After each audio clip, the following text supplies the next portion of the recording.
네, 그 점거본부가 한 행동 그 대응 방향들에 대해서 각각 어떻게 생각하냐는 문항이었는데요. 뭐 본부 점거 자체에 대한 의견은 찬성이 반 정도였어요. 중립이 생각보다 많았고 반대가 조금 있었어요. 근데 이게 제가 왜 이렇게 강조를 해드리냐면 다른 행동들에 대해서는 찬성이 되게 높은데 이제 본부 점거나 좀 이따가 말씀드릴 새내기 대학 이런 걸로 이제 신입생의 참여를 유도한다는 게 맞거든요. 같이 보실게요. 네, 항의 방문 시도한 거는 찬성이 되게 높았고요. 네, 연대를 촉구한 행동에 대해서도 4분의 3이 이제 찬성을 했었고요. 기자회견 등으로 사건을 이슈화한 거는 되게 더 많은 지지를 얻었었죠. 네, 여기가 조금 중요할 것 같은데 새내기 대학 등으로 신입생 참여를 유도하는 거에 대해서 어떻게 생각하냐는 문항에 대해서는 오히려 중립이 가장 많았고요. 찬성이 2위로 35.7%가 찬성을 한다고 했었어요. 그러니까 제 반에서 이제 신입생들을 어떻게 환영을 할까에 대해서 논의를 했던 OT가 있었는데, 그러니까 우리가 사건을 정리해서 특히 시흥 캠퍼스 같은 문제들을 전달하는 것 자체가 우리 주관이 개입이 된 거다. 새내기들이 진짜로 관심이 있으면 알아서 이제 참여를 할 텐데 왜 어린 애들을 데리고 와야 되냐 이런 의견이 있었거든요. 그래서 이 문항의 결과에 대해서는 이제 민정하고한테 어떻게 생각하시는지 또 어떻게 대응하면 좋겠는지에 대해서 여쭙고 싶어요. 뭐 저는 애초에 좀 중립이라는 의견이 뭔지가 좀 궁금해요.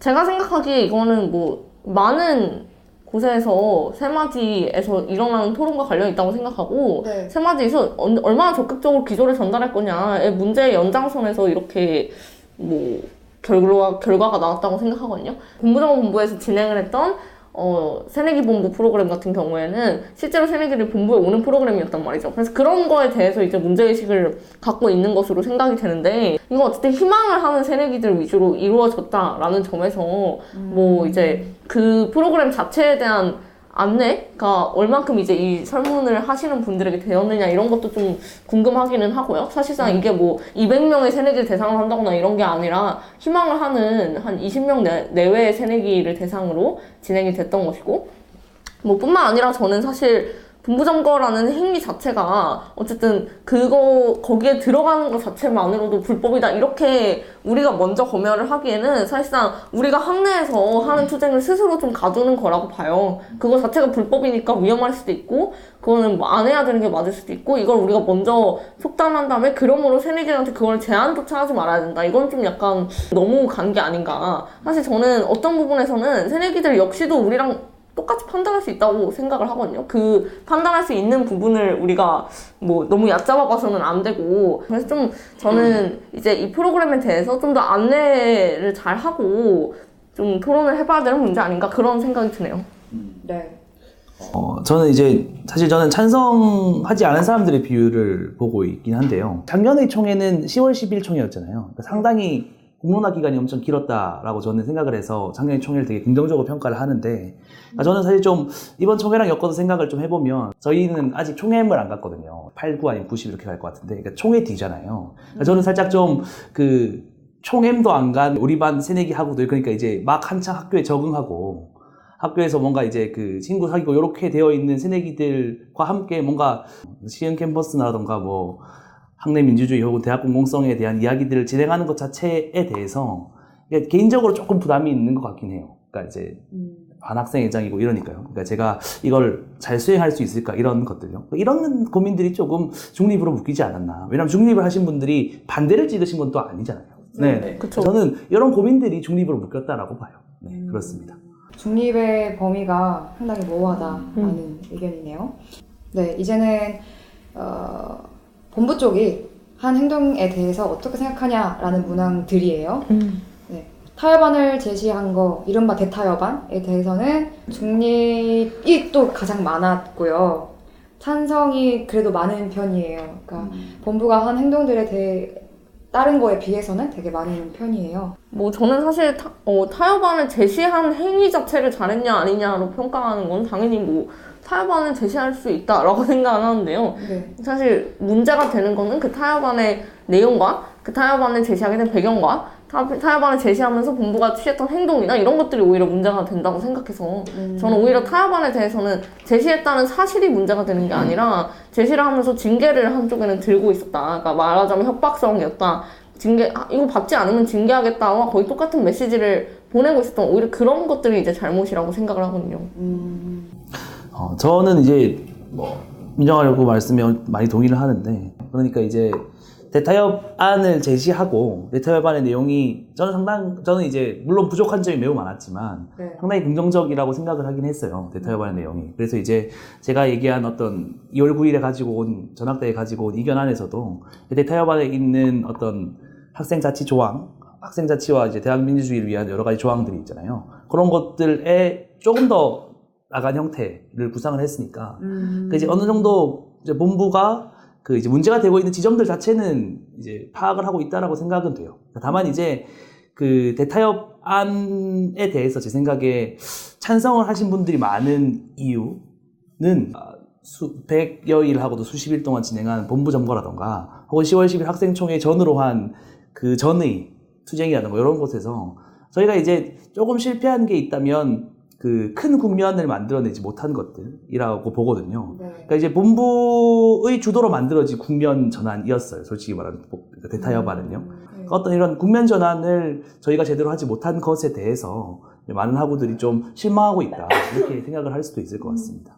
뭐 좀 한마디 더 하자면 전 사실 대타협안에 대해서는 좀 학생사회에서 좀 더 토론이 필요하고 저 같은 경우에는 대타협안의 내용 자체도 좀 많이 기만적이라고 생각을 해요. 이제 그 이유 중에 제일 큰 부분은 사실상 이제 거기에 내용들이 평의원의 학생 참여 보장하겠다. 그리고 이사회의 학생 참관 추진하겠다. 이런 내용들인데 사실상 이제 법인화된 서울대에서 말하자면 그 재정의 운영이 어쩔 수 없이 서울대가 계속 수익 사업을 해야 하고 또 이제 심지어 추진한다는 전제죠. 대타협안은 시흥캠퍼스라는 막 2조 원짜리 거의 거대한 사업을 추진을 하는 와중에 학생이 이제 거기에 어떤 의결기구들에 들어간다고 해서 얼만큼 영향력을 행사를 할 수 있느냐에 대해서는 좀 굉장히 의문이 있거든요. 사실상 그거는 저는 어느 정도는 좀 형식적인 거라고 생각해요. 그래서 이제 시흥캠퍼스의 문제를 평의원의 학생이 참여하는 것으로 해결할 수 있느냐 좀 아니라고 생각하거든요. 저도 인과적인 해결책은 분명히 아니거든요. 이 대타협안은 이걸 받고 나온다고 해서 앞으로 시흥 캠퍼스 같은 일이 절대 안 생길 것을 담보하는 아니냐? 절대 아니라는 거죠. 아마 민정하고 표현하신 것처럼 엄청나게 부족한 안이에요. 그럼에도 불구하고 이제 대타협안이 제시하고 있는 항목들이 학생사회가 십수년간 싸워왔지 얻지 못한 것들이라는 건 맞거든요. 그러니까 이제 수많은 학생회, 총학생회든 뭐 어떤 학생회든 간에 학생사회와 학생운동이 십수년간 본부로부터 얻어내고자 했지만 얻지 못한 것들이라는 점은 맞아요. 네, 그런 점에서 저는 좀 긍정적으로 평가를 하고 있긴 합니다. 네, 그러니까 그 폭력적인 방식이 아니라 타협안을 제시했다거나 그게 학생들이 이때까지 이루고자 했던 부분이 있었다는 거에서는 이제 찬성이 많을 수 있지만 민정하고의 말은 그 내용이 기만적이라거나 이제 그런 내용이 있었다라는 의견으로 이제 종합을 할 수가 있겠네요. 그렇죠? 네, 이제 이거는 좀 당연한 결과일 수 있는데 이제 학생에 대해 징계를 하겠다라고 한 거는 반대가 훨씬 많았고요. 여기에 대해서는 이제 뭐 총장이 이제 징계를 하지 않겠다라고 공개적으로 말을 했었는데 약속을 어긴거나 이런 게 다 포함이 되어 있겠죠, 이 반대에는. 그렇겠죠. 네, 이게 최근에 있었던 진입이 아니라 그 방학 중에 한번 학사위원회 항의 방문 네, 그날이에요. 역시 반대가 훨씬 많았고요. 여기서 중립을 한 사람이나 찬성을 한 사람은 몰라서 그러지 않았을까요? 몰라서 그랬을 수도 있고 네. 저희가 처음에 말했던 것 중에서 있었던 것처럼 이제 행정관을 학생이 먼저 전공한 것 자체가 뭐 불법이라서 뭐 그렇게 따질 수도 있을 것 같아요. 네, 마지막으로 이 방송이 나가는 날을 기준으로 하면 며칠 안 남았을 거예요. 그렇죠? 4월 4일에 학생총회가 있는데 두 분 다 이제 참여를 하시죠. 거기에 대한 향후 방향이 어떻게 갔으면 좋겠는지 각자의 의견 들어보고 이제 마치겠습니다. 뭐 저는 기본적으로 지금 다들 보고 계시듯이 성낙인 총장에 대한 어떤 퇴진운동 그리고 성낙인 총장에 대한 분노 학생들에 대한 탄압에 대한 분노가 어떤 정점을 찍고 있다고 생각을 합니다. 그리고 그 과정에서 이제 매주 월요일 집회에 사람이 막 모여든다든지 이런 투쟁이 말하자면 상승기에 지금 있다는 거죠. 저는 그 상승기의 과정 중에서 4월 4일 총회가 있는 거라고 생각을 하거든요. 그래서 4월 4일 총회는 투쟁의 맥락에서 있는 총회 투쟁일 수밖에 없다라고 생각을 합니다. 학생들은 그 자리에 성남이 총장에 대한 분노를 안고 올 것이고 학교의 민주주의가 파괴된 데에 대한 개탄을 안고 올 거라는 거죠. 저는 이제 그런 점에서 4월 4일 총회는 어쨌든 우리가 그런 상승하는 그 운동, 상승하는 투쟁 속에서 그것을 방향을 잡아 나가는 그런 자리라고 생각을 하고요. 그렇기 때문에 4월 4일 총회로 끝나는 것이 아니라 말하자면 4월 4일 총회 이후에 우리가 정말 어떻게 승리할 것인가. 또 이제 그 과정에서 저는 사실상 성남인 총장에 대한 분노는 곧 성남인 총장의 주요한 말하자면 업적 중에 하나죠. 시흥캠퍼스 강행. 이거에 대한 분노랑 뗄 수 없다고 봅니다. 전 그래서 사실 성남인 총장의 퇴진을 우리가 요구한다면 이 시흥캠퍼스 강행에 대해서도 마찬가지로 분노가 상승한다고 생각을 해요. 성남인 총장이 강행한 시흥캠퍼스 실시협약은 인정하고 성남인 총장은 거부하겠다. 이런 것들이 오히려 더 힘들 수 있다는 거죠. 그런 점에서 저는 어쨌든 4월 4일 총회가 기본적으로 성남인 총장과 그의 대표적인 비민주적인 결정이었던 시흥캠퍼스 날치기 체결에 항의하는, 저항하는 자리가 될 거라고 생각을 하고 있고 그것을 우리가 인위적으로 그렇게 만들어야 된다는 게 아니라 이미 그렇게 되고 있고 그런 자리가 될 것이다 라는 그런 예측을 남겨봅니다. 저는 이제 이렇게 생각을 해요. 4월 4일 총회가 만약에 성사된다면, 물론 성사될 가능성이 매우 높아 보이지만 성사되고 이후에 어떤 투쟁이 시작된다면 저는 그 투쟁은 아마도 지금까지의 어떤 투쟁과는 전혀 다른 투쟁이 될 것이다. 예를 들어 그 세월호와 관련된 이제 사회운동, 그 다음에 투쟁들이 활성화됐을 때 그것이 곧바로 박근혜 퇴진으로 연결되지는 않았잖아요. 저 비슷하다고 봐요. 시흥캠퍼스 실시협약 철회를 위한 투쟁이었는데 이것이 그 전까지는 단 한 번도 성남인 총장의 퇴진과 연결되지는 못했거든요. 네, 그런데 지금 민정화국께서 말씀하신 대로 엄청나게 큰 소위 말하는 분노가 지금 끌어오르고 있고 이런 상황에서 지금 단순히 시흥캠퍼스 실시협약 철회를 위한 투쟁에서 이것과 동시에 성남인 총장의 퇴진을 요구하는 투쟁으로까지 지금 투쟁의 범위가 커지고 확대되고 있다는 말이죠.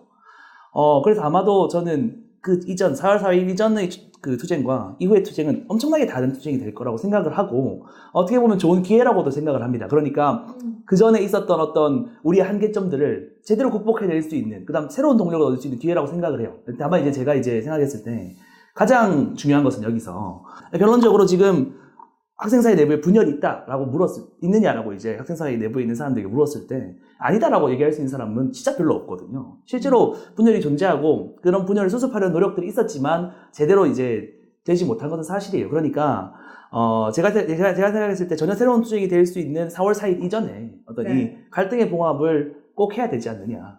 그리고 이걸 할 수 있는 사람들이 누구인가를 생각해보면 결국 본인이에요. 갈등 당사자들이요. 그러니까 누군가 너희들 화해해라 해서 화해하는 게 아니라 사실 화해할 마음이 생겨야 화해를 하는 거잖아요. 네. 그러니까 방송을 보고 계시는 수많은 학우 여러분들과 학생 대표자분들께 다시 한번 어떤 갈등의 봉합이라고 해야 될까요? 말을 거창하지만 어쨌든 하나의 투쟁으로 4월 4일 이후에는 다 같이 갈 수 있는 그런 학내 분위기나 뭐 학생 사회가 만들어졌으면 좋겠습니다. 네. 이게 방학 때도 그랬지만 전체 학생 대표자 회의에서도 대표자들이 계속 원안이든 이견안이든 다 부결된 채로 이렇게 결론을 맺지 못했잖아요. 그쵸? 그게 이제 최근 11일에 이제 본부에서 직원들이 다시 이사를 한다고 올 때 그 근거 중에 하나였잖아요. 우리가 기다렸는데 너네가 결론을 내지 못하지 않았느냐 이렇게 됐잖아요. 그쵸? 그래서 말씀하신 것처럼 이제 4.4 총회가 잘 성사가 되고 올바른 방향으로 가려면 그 전에 갈등을 잘 해결하는 게 필요할 것 같아 보이네요. 네. 그러면 토론은 여기까지 하고요. 네. 다시 한번 와주셔서 정말 감사합니다. 감사합니다. 감사합니다. 관악을 보는 눈, 관악 포커스.